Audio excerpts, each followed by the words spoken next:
Le 30 mai 2005, à 7 h du matin, une aide-soignante se dirige vers le village de Villiers-Morgon. Comme chaque matin et soir, elle se rend au domicile de Suzanne Michel, une dame âgée invalide, atteinte d'une sclérose en plaques.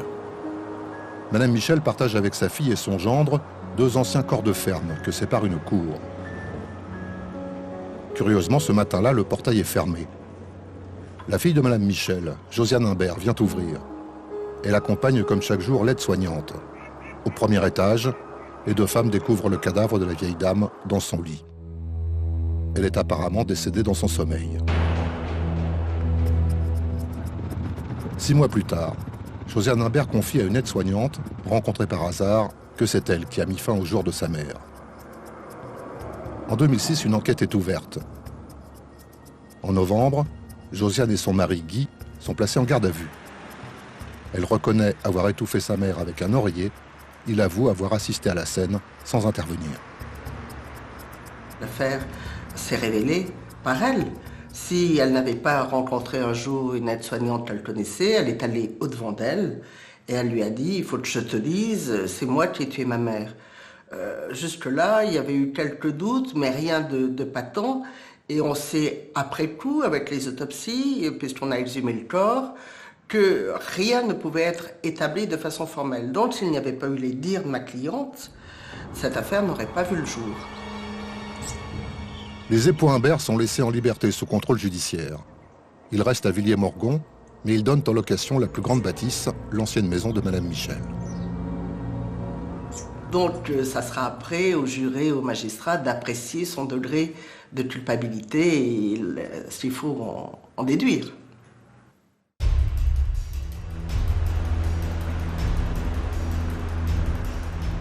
Le procès de Josiane et Guy Imbert s'ouvre à Lyon, devant la cour d'assises du Rhône, plus de 4 ans après les faits, le 14 octobre 2009. 3 jours d'audience sont prévus. Le parquet général a fait citer 16 témoins et 4 experts. Josiane, âgée de 52 ans aujourd'hui, est poursuivie pour assassinat. Elle risque la réclusion criminelle à perpétuité. Guy, 51 ans, est accusé de non-empêchement de crime. Il encourt 5 ans de prison.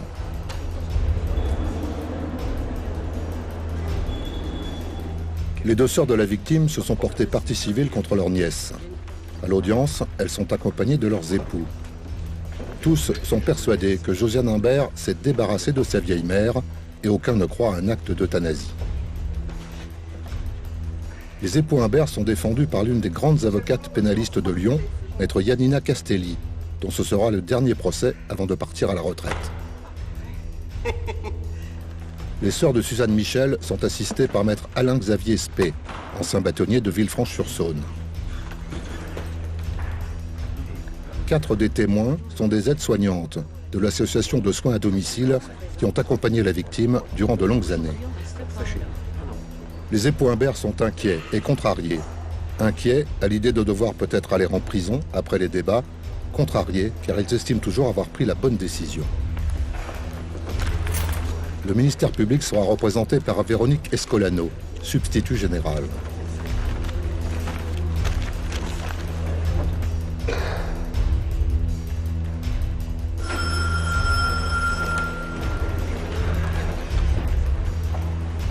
Les débats seront dirigés par le président Georges Catelin. Veuillez vous asseoir. L'audience va d'abord s'attacher à cerner les circonstances de la mort de Madame Michel.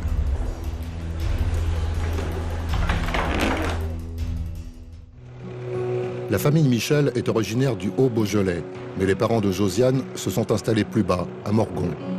En 86, les médecins découvrent que Suzanne Michel est atteinte d'une sclérose en plaques, grave et invalidante. Dès lors, son état ne cesse de s'aggraver. En 2005, la vieille dame est grabataire et souffre beaucoup. Josiane s'est installée avec Guy dans la maison mitoyenne pour veiller sur sa mère. Pour cela, elle a abandonné travail et loisirs. Josiane, je l'ai toujours bien considérée. C'était ma filleule, je l'aimais beaucoup. Quand j'y allais, je ne peux pas dire qu'elle ne s'occupait pas de sa mère. Bon, elle lui parlait mal, ça c'est certain. Mais pour s'en occuper, Ah, mais elle avait le sourire, Josiane. Ah ben, moi, j'ai pas à m'en plaindre hein, d'elle. Quand j'y allais, j'étais toujours bien reçue. C'est elle qui faisait l'infirmière, elle donnait les remèdes comme elle voulait. Josiane se dévoue pour sa mère. Elle tient par-dessus tout à s'en occuper elle-même. En son absence, personne n'a accès à Madame Michel, alitée en permanence dans sa chambre du premier étage. Les aides-soignantes, c'est pareil, elle était toujours présente. Elle faisait peut-être pas le son goût, j'en sais rien. Je peux pas dire. Josiane Imbert considère qu'elle seule s'occupe convenablement de sa mère.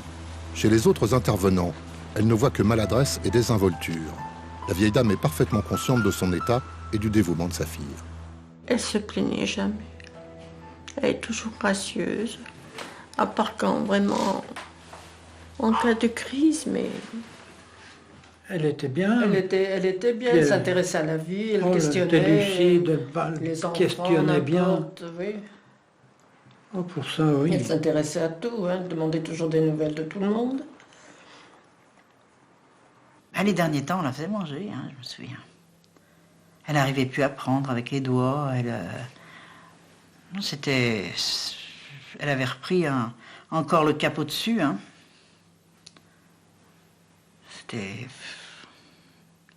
Il fallait lui déplacer les mains. Enfin, il fallait pas que la main soit comme ça. Il fallait qu'elle soit un peu plus haute. Enfin, les pieds, Ouais, c'était quelque chose. Hein.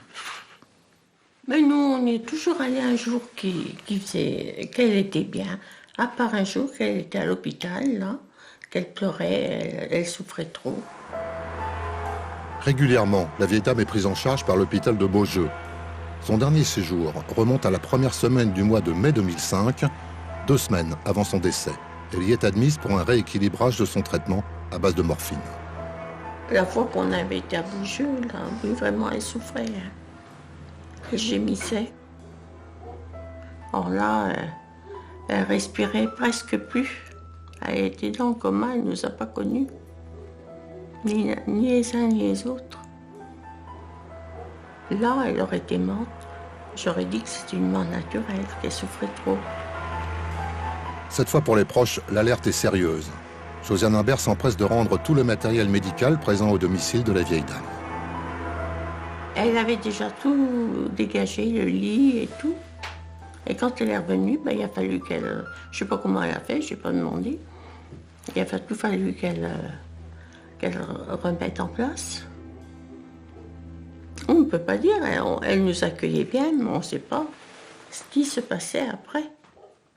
Je crois que les choses se sont vraiment déclenchées après sa dernière hospitalisation à l'hôpital de Beaujeu, où elle a été hospitalisée pour une surdose de médicaments, de morphine, puisqu'elle avait des doses de morphine très importantes. Elle est revenue à la maison et je crois que là, elle a commencé à y penser. Suzanne Michel est ramenée à son domicile le 17 mai. 5 jours plus tard, en couchant sa mère, Josiane Imbert pose sur son visage une couverture. Elle dit avoir espéré que sa mère s'endorme pour toujours, pour ne plus souffrir. Au matin, Madame Michel est éveillée et ses souffrances sont toujours présentes. Elle souffrait, si, mais la dernière fois qu'on l'a vue, elle a encore bu son café, elle mettait sa cuillère, elle a bu son café. Quand vous voyez, en plus, que le mental est là, qu'il y a une énorme souffrance, mais que le mental est là, c'est pas comme quand ils sont tout... qu'il n'y a plus rien moyen d'en tirer, mais quand ils ont une conversation comme vous et moi, et puis qu'il y a une énorme souffrance physique, c'est quand même dur. Hein. La dernière fois que je l'ai vue, c'était donc le lundi, elle a fait le reste la nuit du samedi au dimanche, jour de la fête des mères. Pour la circonstance, Madame Michel est transportée dans la cour où la famille réunit des jeunes. Josiane offre à sa mère une orchidée. Le soir, Madame Michel se plaint. On l'entendait gémir par la fenêtre ouverte, raconte Josiane, qui assure « il faut en finir ce soir ». Elle augmente la dose de calmant. Et vers 22h, elle appuie fortement une épaisse couverture pliée en 2 sur le visage de sa mère endormie. Guy se tient au pied du lit. Il conseille à sa femme de ne pas laisser l'air passer sous la couverture. 5 minutes après, tout est fini. La couverture est rangée dans l'armoire et Josiane va se coucher sans pour une fois préparer le petit déjeuner de sa mère. C'est le journal qui nous l'a appris. Alors après-midi, on s'est téléphoné, puis on a dit bon, on va aller faire une visite. Comme je l'ai dit au tribunal, on est arrivés là-bas tous les quatre, portail fermé, Josiane, dans la cour avec un balai, les fenêtres grandes ouvertes. Je dis non, mais Suzanne n'est pas décédée, les fenêtres sont grandes ouvertes au soleil. Puis tous les volets ouverts, tout. Quand il y a un mort, je pense qu'on ferme les fenêtres, je sais pas, chez nous c'était comme ça. Alors, je lui ai dit, mais Josiane, qu'est-ce qui est arrivé? Oh, ben, je lui ai donné ses remèdes hier soir comme d'habitude, et puis ce matin, je l'ai trouvée raide. Enfin, elle était shootée. Je lui ai dit, elle était shootée. Ben oui, j'ai donné ses remèdes, et puis je lui ai dit, mais comment elle était shootée? T'es revenue la voir? Ah ben oui, elle s'est débattue un petit peu, puis enfin c'était fait, hein. Ce matin quand je suis montée, elle était raide. Voilà exactement ce qu'elle nous a dit. Mais j'ai dit, mais on peut la voir? Ah ben non, elle est dans la caisse. Quand elle nous a dit qu'elle est déjà dans la caisse, comme elle dit, ben vous savez qu'on en a eu gros. Vous savez, moi j'ai pleuré toutes les larmes de ma vie. On est resté 1 heure auprès du cercueil, pas pouvoir la voir, rien. Elle qui disait rien, pas une larme, rien. On a trouvé ça quand même un petit peu bizarre. Mais qu'est-ce que vous voulez dire quand on sait rien, hein? J'ai dit, mais elle est restée naturelle. Oh, elle était un petit peu bleue, le tour de la bouche, mais c'est tout. 6 mois plus tard, Josiane Imbert rencontre par hasard une aide-soignante qui s'était occupée de sa mère. Spontanément, elle lui avoue qu'elle a étouffé Madame Michel pour mettre un terme à des souffrances insupportables. En janvier 2006, l'association de soins à domicile se décide à alerter les autorités. Un courrier officiel est envoyé au procureur de la République de Villefranche-sur-Saône. L'enquête démarre en toute discrétion. On avait un doute. J'avais un doute. Moi, je disais pas possible. On l'a vue plus malade que ça. Elle pouvait pas mourir comme ça. Non, mais si on a eu un doute, c'est pourquoi si rapidement? Le cercueil était fermé, personne pouvait la voir. Enfin, comment ça se faisait? Fallait pas qu'on la voie. Moi, elle m'a dit que sa mère demandait à mourir. Elle m'a dit qu'elle l'avait étouffée. Raide, dans le box des accusés, Josiane ne lâche rien. Sa mère souffrait trop et lui avait demandé à de multiples reprises de l'aider à mourir. Elle a donc fait ce qu'il fallait faire. Madame Imbert, physiquement, je l'imaginais pas comme ça, mais au point de vue du caractère, de la rigidité, d'une certaine froideur, moi, elle m'est bien apparue par ses mots, plus que par son visage d'ailleurs, par ses mots, comme je pressentais qu'elle pouvait être en lisant le dossier et ses déclarations. Monsieur Imbert m'est apparu un peu comme à la limite je l'imaginais, c'est-à-dire un homme un peu rond, plutôt assez malléable, assez doux, assez nuancé. J'ai été déçue par le fait que Madame Imbert, elle était assez non seulement en retrait, non seulement elle a conservé le regard qu'elle portait initialement, mais de surcroît, elle a été assez agressive dans ses réponses. Elle a l'impression de déchoir si elle se laisse aller à des pleurs. Et quand elle pleure, elle essaye tout de suite de se ressaisir parce que pour elle, eh bien, il ne faut rien montrer. Comme on ne parle pas, il y a une chanson qui dit on ne parle pas chez ces gens-là, on ne pleure pas non plus. Je crois que c'est ça l'état d'esprit. On ne montre rien. On ne dit rien et on ne montre rien.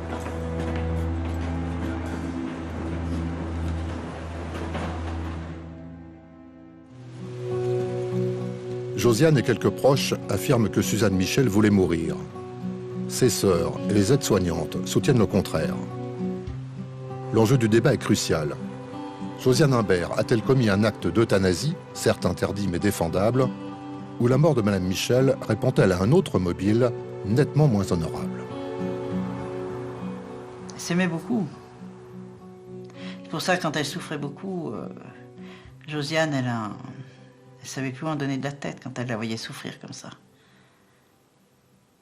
Puis surtout qu'elle lui demandait, mais enfin, mais qu'est-ce qu'on peut faire? Mais tue-moi, vu que je vais pas mourir, mais c'était tout le temps. Et même à moi, elle me le disait. Non, elle l'a jamais dit. Elle nous l'a jamais dit. Non. Même qu'elle souffrait, elle n'a jamais demandé la mort. Elle m'a juste dit une fois qu'elle voyait bien qu'elle embarrassait, mais c'est tout. Oui, ce qu'on dit souvent quand on est fatigué. Des fois, Oui, mais elle voyait bien qu'avec les réflexions que Josiane faisait sur elle, qu'elle était de trop. Ça, j'en suis sûre. Un jour, je l'ai téléphonée, elle pleurait. J'ai dit, tu souffres? Non. J'ai dit, alors qu'est-ce qu'il y a? Elle ne m'a rien dit. Elle s'est ressaisie, j'ai dit, ben on ira te voir. On a dû y aller le lendemain ou sur le lendemain. Mais elle n'a rien dit. Oh, mais ma soeur devait pleurer en cachette, hein, ça. C'est même certain. Mais elle ne le faisait pas connaître.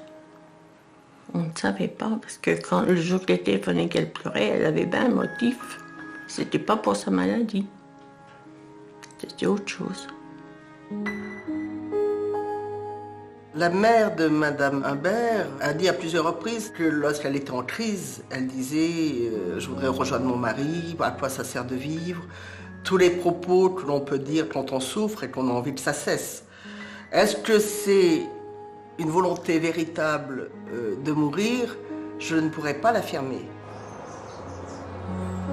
Madame Michel était une personne extrêmement courageuse, extrêmement digne, qui faisait face à sa maladie avec beaucoup de courage et qui à aucun moment, pas plus à mes clientes qu'à ses petites filles, qu'aux infirmières, qu'à qui que ce soit, n'avait dit qu'elle souhaitait mourir. Oh, mais elle disait, mais tu vois bien que Josiane, elle peut rien faire, c'est affreux, mais je lui bloque sa vie, Ah oui, elle se sentait vraiment un poids. Un énorme poids. Une fois seulement, elle m'a dit, je sais pas Josiane comment elle lui parlait, et elle a dit, ah, je ferais bien mieux de partir parce que je vois que j'embarrasse. Ça voulait tout dire. Qu'elle comprenait bien que d'après les paroles de sa fille, qu'elle gênait. Toute l'ambiguïté du personnage est là. Dans son langage un peu rude, Josiane Humbert appelait sa mère la vieille carne. Mais elle s'est dévouée pour elle, nuit et jour, pendant 18 ans. La Cour s'étonne que Madame Michel n'ait pas été admise dans une institution spécialisée. Oui, elle disait, oh, je suis encore mieux chez moi qu'à l'hôpital. C'est vrai que ma sœur, jusqu'à ce qu'elle pouvait rester chez elle, elle aimait bien être chez elle, c'est vrai ça. Mais bon, Josiane n'aurait plus pu s'en occuper, elle n'aurait pas, certainement pas dit non. Hein. Il n'y avait pas d'autre choix. Surtout que la mère ne voulait pas aller dans une maison. Ça, c'était hors de question. Déjà, quand elle l'a placé un mois à l'hôpital, c'était déjà, comme on dit vulgairement, la gueule. Eh oui. Alors, vous imaginez, la placer dans l'institut, là, c'était... La réponse de Josiane est lapidaire. Le couple Humbert ne disposait pas des moyens financiers nécessaires. Ma sœur, elle devait pas avoir de l'argent parce qu'elle faisait des fromages, lui vendait des bêtes. Comme je dis, elle aurait peut-être pu l'amener dans une maison et louer son appartement, je sais pas moi. Ou alors quelqu'un à domicile aussi, des personnes qui viennent à domicile qui auraient pu la soulager, soulager Josiane aussi, sans qu'elle en ait 100% la charge. La réponse, là encore, semble budgétaire. En gardant seule sa mère, Josiane bénéficiait de l'intégralité de l'allocation tierce personne. En acceptant une aide, elle perdait la moitié de ce revenu. Je ne sais pas comment que ses affaires étaient arrangées. Elle nous en a jamais parlé. Elle voulait personne chez elle, personne... je ne sais pas si c'est par méfiance, si c'est... je ne sais pas. Une impression de malaise domine l'audience. Qui dit vrai? Josiane Humbert veut avoir raison contre tout le monde. Après tout, elle était la personne au monde la plus proche de la victime. Rien dans les associations de l'une ou l'autre des deux personnes ne pouvait faire évoquer à l'interlocuteur l'idée de l'euthanasie. Vraiment, non. Dès la première lecture, ça saute aux yeux, il apparaît que ce n'est pas une affaire d'euthanasie. Ça, c'est vraiment une réalité criante dans ce dossier. Je dirais que c'est une évidence, c'est une personne âgée, grabataire, qui n'a plus aucun espoir. Bien sûr, elle a quelques visites, ça lui met un peu de baume au cœur, mais quand elle est seule avec sa fille, elle retombe dans son univers de tristesse. Donc sa fille veut la soulager de cette vie-là qui n'en est plus une, mais parallèlement, elle se libère d'un poids de 20 années de sacrifice. Libérée parce qu'elle en a bavé, parce qu'elle a porté un certain nombre de choses. Et elle dit, elle est morte, ouf, tant mieux. Cette liberté retrouvée est illusoire car elle traîne au fond d'elle-même cette souffrance. Elle a dit, je suis en souffrance et je crois que c'est une réalité. L'audience a été émaillée d'escarmouches verbales de plus en plus tendues entre l'avocate générale et l'accusé. Véronique Escolano semble supporter difficilement les certitudes péremptoires de Josiane Imbert. Celle-ci explique qu'elle considère avoir déjà payé le prix de la mort de sa mère, le prix de la douleur. Réponse cinglante de l'avocate générale, le prix à payer, madame, c'est nous qui vous le ferons connaître. Muré dans ses certitudes, l'accusé reste insaisissable. Jurés et magistrats peinent à lui trouver un mobile intelligible. La cour poursuit sa quête de la vérité. Le lendemain, c'était déjà l'enterrement. Je lui ai demandé s'il y avait des fleurs. Elle m'a dit, bah, si tu veux, tu peux apporter une fleur, oui. Elle a reproché, je crois bien, qu'on n'avait pas acheté une grosse fleur. Il n'y avait pas d'autre. On a pris la plus grosse. Le matin même du décès, un médecin peu curieux signe le permis d'inhumer, malgré la cyanose du visage de Madame Michel. Tout de suite après, Josiane Imbert envoie un formulaire de demande d'allocation décès. On attendait que les pompes funèbres arrivent.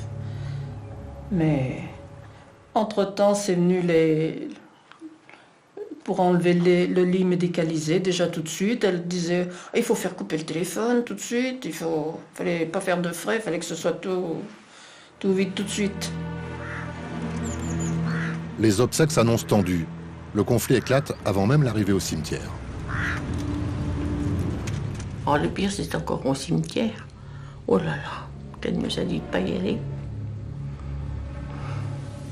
La famille n'était pas acceptée au cimetière.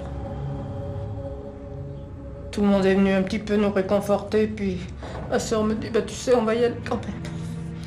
Je dis oui. Quand on est arrivé, elle dit, oh, les voilà déjà.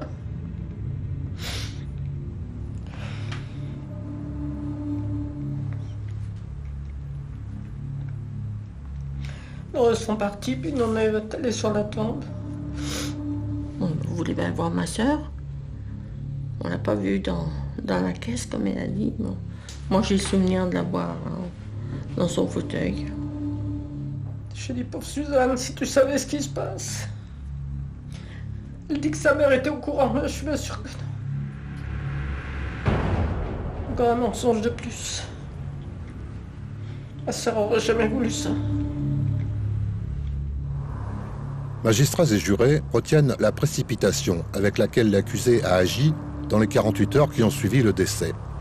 Comme s'il fallait à tout prix que personne ne puisse voir le cadavre de sa mère et qu'elle puisse enfin réaliser le rêve de sa vie, acheter une maison en Bretagne.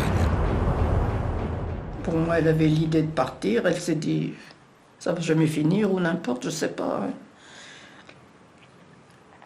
Je pense qu'il y a quelque chose comme ça. Parce qu'elle ne travaille pas, lui est en maladie, il était libre.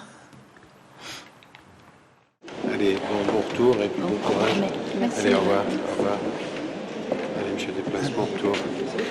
Dormez bien et revenez demain à l'esprit reposé. Sa mère était un peu enfermée dans sa logique. L'expert a bien dit qu'elle était dépendante d'elle, qu'à tout moment elle pouvait avoir besoin d'elle.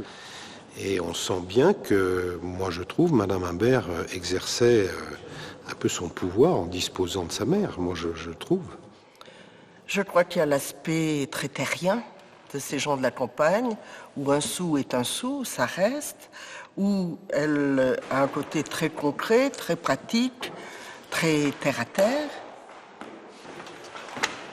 C'est une personnalité, on a parlé de fusionnelle, on a parlé d'un certain nombre de traits de caractère, mais moi je crois que le premier qui caractérise la personnalité de Madame Imbert, c'est l'ambivalence.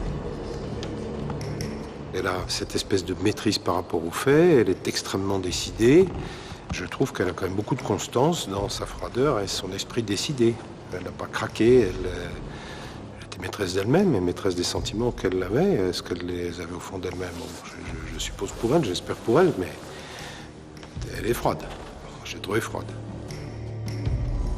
Les jurés partagent cette vision d'une accusée au maintien glacial et rigide. Ils s'interrogent toujours sur le mobile qui a pu pousser cette femme dévouée à tuer sa mère, à en dissimuler les traces, pour mieux s'en vanter quelques mois plus tard. L'euthanasie a été écartée par ce premier jour d'audience. Est apparue au contraire l'ombre malsaine d'un mobile utilitaire. Mais l'argent ne peut être ni la motivation principale, ni même le seul mobile de cette femme secrète au psychisme complexe.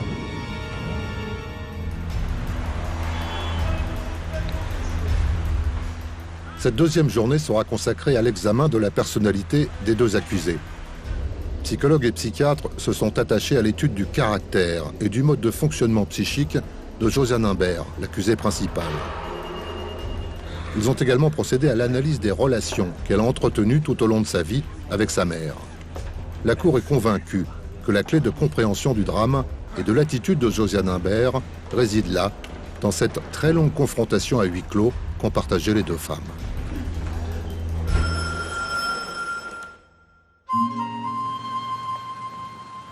Josiane Imbert grandit à Villiers-Morgon, où sa mère, Suzanne Michel, tient l'épicerie du village. Rapidement, la fillette préfère la fréquentation du magasin maternel à celle de l'école communale. Elle est très vite confrontée à la douleur, car sa mère souffre déjà de graves rhumatismes qui l'obligent à partir suivre de fréquentes cures thermales. Une maman malade à 4 ans, une maman qui s'absente de plus en plus à 14, un arrêt de scolarité à 16 ans, avec un papa présent, mais plutôt périphérique, on va dire, par rapport à ses possibilités d'investissement. Un mariage qui vient un petit peu pour, comme on dirait, tentative de vie. Josiane quitte l'école et aide sa mère à l'épicerie. Puis elle rencontre Guy Imbert, dont les parents sont éleveurs et maquignons, comme son propre père, alors qu'elle travaille le week-end dans le restaurant d'une parente. Le couple se marie en 1980 et part vivre à Mâcon. Elle est vendeuse, il est boucher. Et puis quelque chose qui se referme très vite à partir du moment où elle apprend que sa mère est malade, c'est-à-dire qu'un diagnostic est posé en 86. Quand sa mère est devenue malade, le couple, qui avait déjà 2 enfants, a déménagé. Ils habitaient Mâcon, ils sont venus habiter où habitaient les parents, puisque c'était une ferme où il y avait différents corps de bâtiments. Ils ont pris un corps de bâtiment. Donc à partir de ce moment-là, elle a décidé, je dirais, de ne plus travailler, de se consacrer, je dirais, à sa mère. Déjà là, les choses, on pourrait dire, se scellent un peu dans ce qui va apparaître un destin, à savoir, je suis une assistante maternelle. En 88, le couple regagne Villiers-Morgon avec ses filles. Guy travaille dans l'une des 2 boucheries du village. Josiane s'occupe de ses parents et de ses 2 filles. Il y avait également son père, donc les premiers temps, c'était certainement plus léger parce que son père s'occupait également de son épouse et la maladie était moins présente. Mais il est certain qu'après le décès de son père, les 5 dernières années ont sûrement été très très dures. Le père de Josiane décède en 2000 d'un cancer, au terme d'une terrible agonie.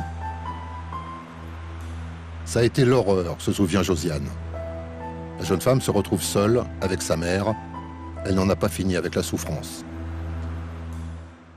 Il y a eu ensuite son mari qui a présenté des problèmes de santé importants, l'invalidant aussi, le réduisant aussi à un immobilisme. Là aussi, quelque chose de très mortifère, c'est-à-dire une mère qui ne se levait plus. Après, le père qui meurt, aussi dans des conditions terribles. Ensuite, son mari. Et puis, quelque chose où elle a voué sa vie. Et on peut dire quand même jusqu'au bout, puisqu'elle dit que c'est jusqu'au bout, qu'elle a fait tout ce qu'elle a pu pour soulager sa mère. Et comme elle disait, c'est ma mère, il faut bien que je m'en occupe. Hein, qui est-ce qui va s'en occuper? Elle n'avait personne dans son entourage qui l'aidait. Les soins à domicile viennent 1 heure le matin, 1 heure le soir, mais la journée et la nuit, Comment on fait? Ils sont pas là?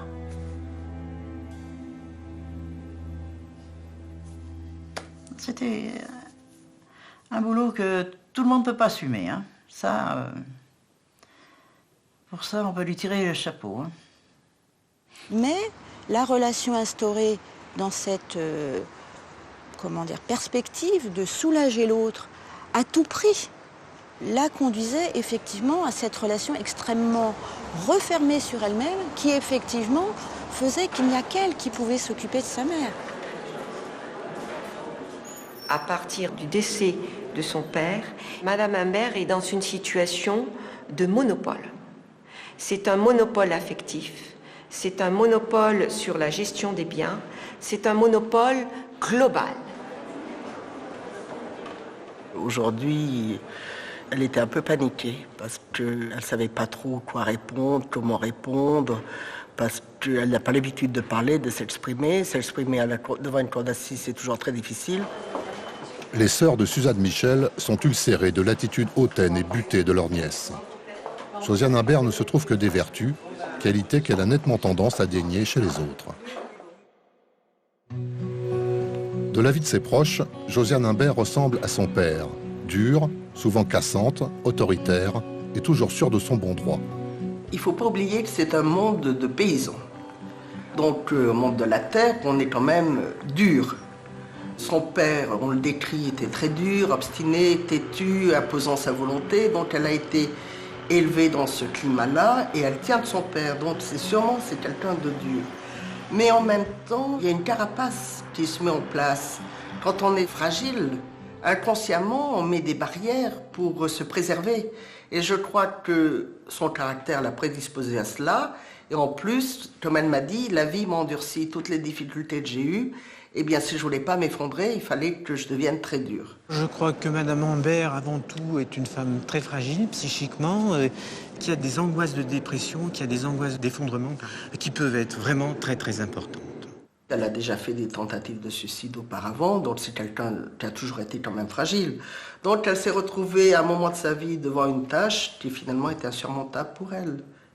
Elle n'avait pas, je dirais que les gens bien équilibrés ont déjà du mal à affronter ce genre de situation. Alors quelqu'un de fragile psychologiquement, obligatoirement, à un moment donné ou à un autre, elle devait craquer. C'est l'histoire du chêne et du roseau. Hein. Je plie mais ne romps pas. Voilà, le rigide, eh bien lui, ça va passer, ça passe ou ça casse. On se rigidifie pour pas s'écrouler. Josiane Imbert est aussi une femme de tête, qui ne perd jamais de vue ses intérêts. En 88, quand elle revient avec mari et enfants à Villiers-Morgon, elle se débrouille pour recevoir de ses parents la maison qu'elle habitera en donation déguisée, afin d'échapper au fisc. On apprendra aussi que sa mère, avant de mourir, lui avait cédé la nue propriété de la seconde bâtisse, n'en conservant que l'usufruit. On saura aussi, durant l'audience, qu'elle a vendu avant le procès cette maison pour en acquérir une autre en Bretagne.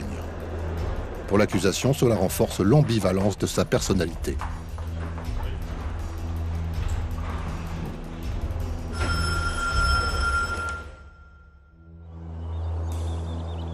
Josiane Imbert revivra avec sa mère durant plus de 15 ans, dont 5 ans seule à seule, après le décès de son père. Les deux, mère et fille, avaient des liens fusionnels, qui avaient une complicité entre elles très importante, ce qui fait que, qui est le résultat en réalité de la promiscuité pendant des années de maladie, les liens qui se créent entre une malade et la personne qui la soigne. L'une et l'autre étaient devenues dépendantes. La mère était dépendante de sa fille par la maladie et la fille était dépendante de sa mère par les soins qu'elle apportait, par le sens qu'elle donnait peut-être à sa vie. Donc il y avait une interdépendance des deux.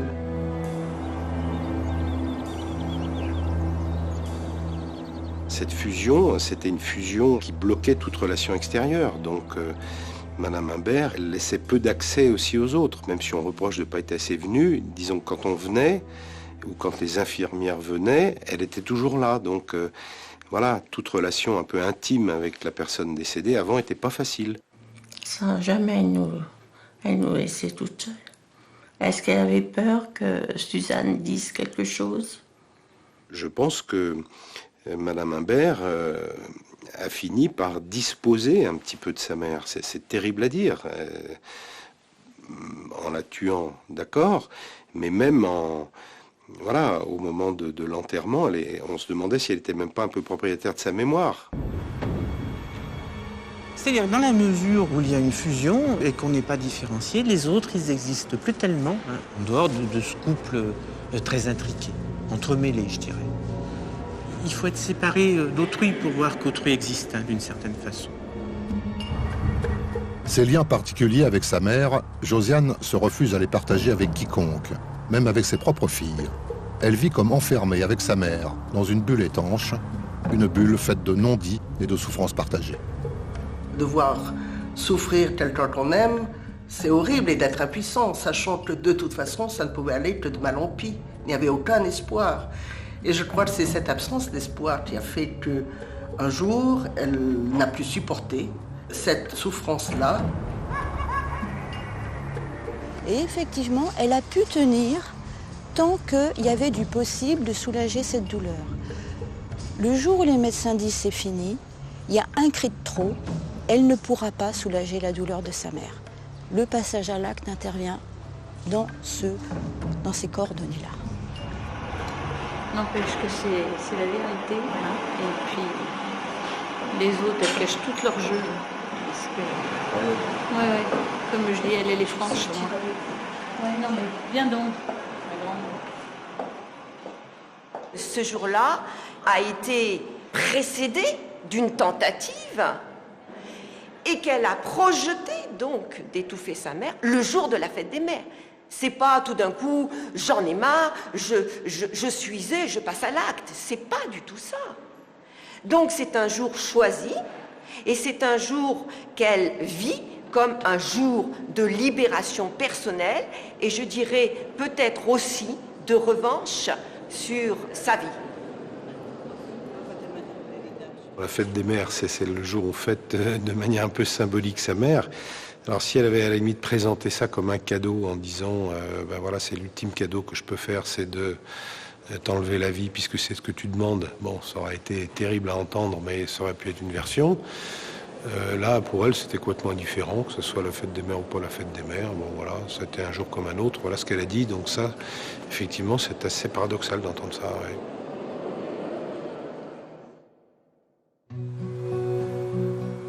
Jusqu'à présent, à l'audience, Guy Imbert est passé presque inaperçu. La Cour va maintenant lui demander des comptes. Jusqu'en 2003, il a travaillé en boucherie à Villiers-Morgon. Il a dû s'arrêter à cause d'une hernie discale qui l'empêche aujourd'hui de se mouvoir à sa guise. On le dit gentil et dévoué, mais doté d'un caractère plutôt trempé. Mon beau-frère commandait quand même, mais avec Guy, ça s'est jamais trop bien passé, je pense. Hein? Ouais, peut-être pas vraiment au début. Pas au début. Ouais. C'était... À la fin, ils se causaient plus. De toute manière, avec mon beau-frère, ils se causaient pas. Le Guy et mon beau-frère, ils se causaient pas. Ah, puis il était aussi méchant aussi, le Guy. Parce que quand il est décédé, le lendemain, il a fait un grand feu dans le jardin, tout brûlé les affaires, tout débarrassé, tout. Il y avait un gros sapin, ma soeur disait, oh, il a coupé le sapin. Guy Imbert se tenait soigneusement à l'écart de Madame Michel. Il n'acceptait de la voir que lorsqu'elle allait bien. Maintenant, dit-il à l'audience, on s'occupe bien de ma belle-mère. On va au cimetière et j'ai acheté une belle plaque qui coûte cher. Puis lui qui disait qu'il allait la voir. Il allait la voir, pas souvent. Après, ma soeur n'avait plus le droit de rien dire, puisqu'elle était dépendante. Fallait qu'elle disait rien, même que ça ne lui plaise pas. Vous avez du mal à vous exprimer, il faut le dire, mais que c'est quelque chose qui vous poursuit tous les deux. Que ça vous ronge tous les deux, vous y pensez sans cesse. C'est la vérité. Il faut essayer de sortir ça. D'accord ? Eh bien, je vous remercie. On peut reprocher à M. Imbert sa faiblesse, mais peut-être qu'avec sa faiblesse, il a contrebalancé la dureté de Mme Imbert. Peut-être le couple marchait bien parce qu'il y avait ces deux caractères-là, deux caractères forts, côte à côte, n'aurait peut-être pas pu exister. J'ai pas eu le sentiment qu'il comptait beaucoup. Mais c'est ma subjectivité, hein, vous savez. On n'a pas le pied à coulisses hein, en psychiatrie. Ce jour-là, il était là. Il était présent. Il n'a rien fait. Est-ce que des limites, il en a déjà fixées à Madame Imbert, à la personnalité assez dominatrice? Et donc, de se dire, ce moment-là, c'était le jour J où il fallait intervenir et il ne l'a pas fait.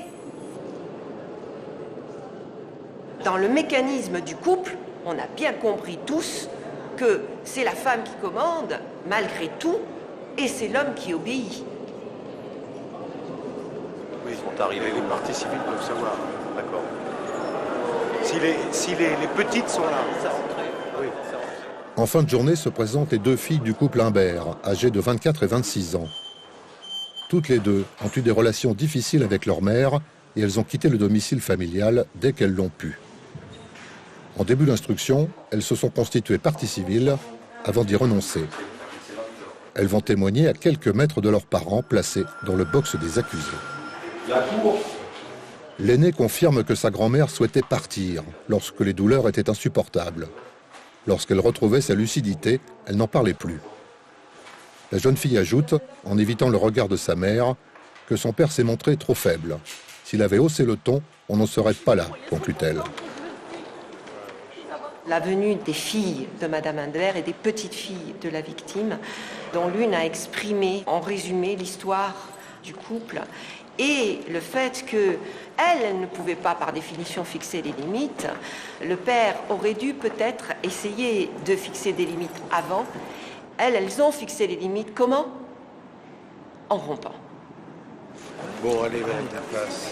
Vous êtes courageuse, mais c'est bien parce que c'est votre cœur qui parle, vous en avez.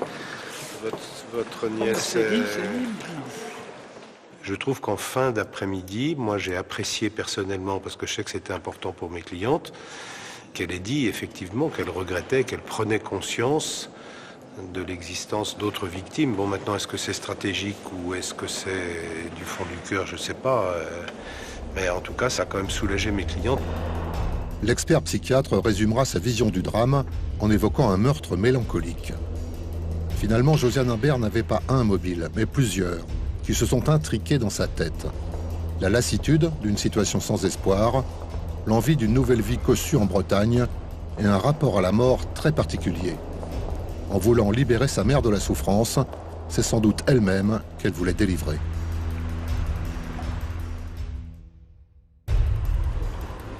Au terme de cette troisième journée, les jurés devront prononcer leur verdict. Pour Josiane Imbert, c'est l'heure de vérité. Elle espère encore pouvoir éviter l'incarcération, toujours persuadée d'avoir agi au mieux. Même si elle a affirmé du bout des lèvres regretter son geste, elle est toujours persuadée que sa mère est mieux là où elle est maintenant. Les photos. Oui, je sais. Reste pour la Cour à entendre les arguments de la partie civile, de l'accusation et de la défense. J'en ai pris 3, mais c'est peut-être pas utile d'aller On va voir. Regardez. Ah, si, c'est bien ça. Ça, c'est... Donc là, vous êtes où? On est chez Josiane, là. Ça, c'est ma soeur qui est malade. Moi. Et ma nièce, ma filleule. Madame Imbert.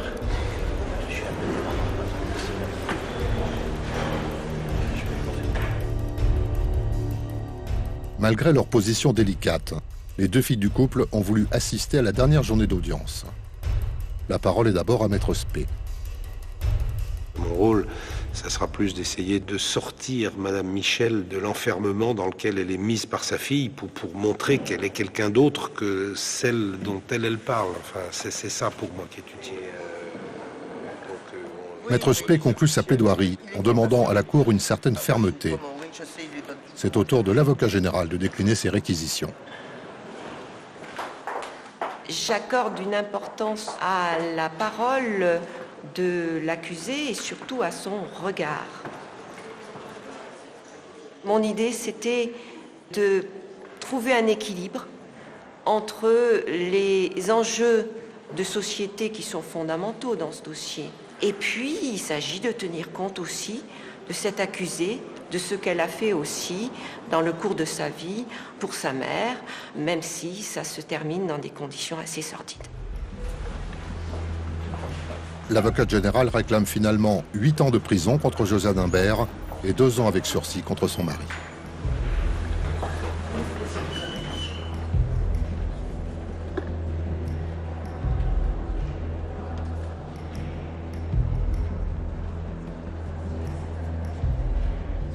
Bon, alors on me dit que je suis la pire des femmes, mais attendez, mais j'ai rien fait de mal. Qu'on me fasse du sursis, qu'on me donne, bon, qu'on me fasse soigner, effectivement, j'en ai besoin, ça je reconnais, parce que bon, je suis à bout, mais c'est tout, hein. Son geste, elle le connaît et elle en a conscience.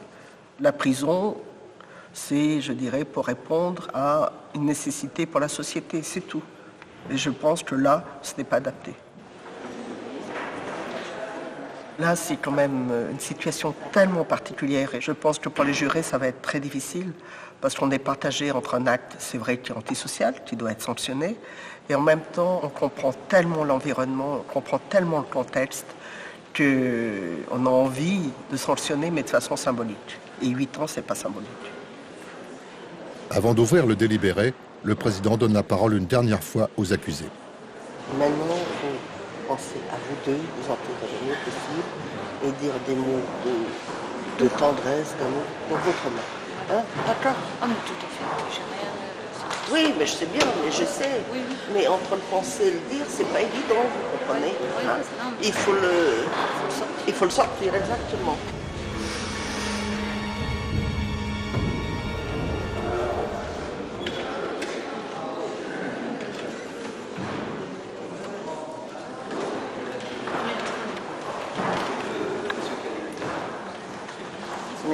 C'est ce que je dis, c'est la vérité. Ah ben oui, je sais bien que c'est la vérité. Je sais bien. Est-ce qu'ils vont l'entendre? Ah, ça, c'est votre problème. Voilà. Les débats sont terminés. Les sœurs de la victime tentent de connaître auprès de leur conseil la durée prévisible du délibéré. Comme convenu avec leur avocate, les époux Imbert ont émis les regrets de circonstance. Guy a tenu à supplier les jurés de ne pas envoyer son épouse en détention, de peur, a-t-il ajouté, de se retrouver seul. Jurés et magistrats, 7 hommes et 5 femmes, sont réunis autour de la table de la salle des délibérés. Ils doivent répondre aux 4 questions portant sur la culpabilité et surtout déterminer une peine pour chacun des époux Imbert. Josiane n'a pas effectué un seul jour de détention jusqu'à présent. Si elle est condamnée à plus de 5 ans avec sursis, elle dormira ce soir en prison.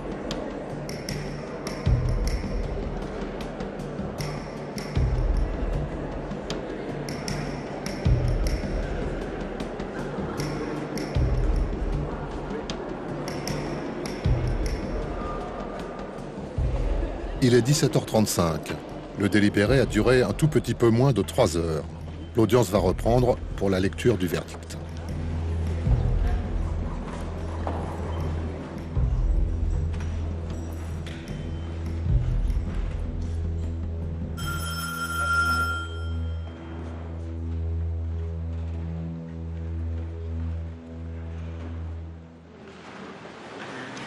Veuillez vous asseoir.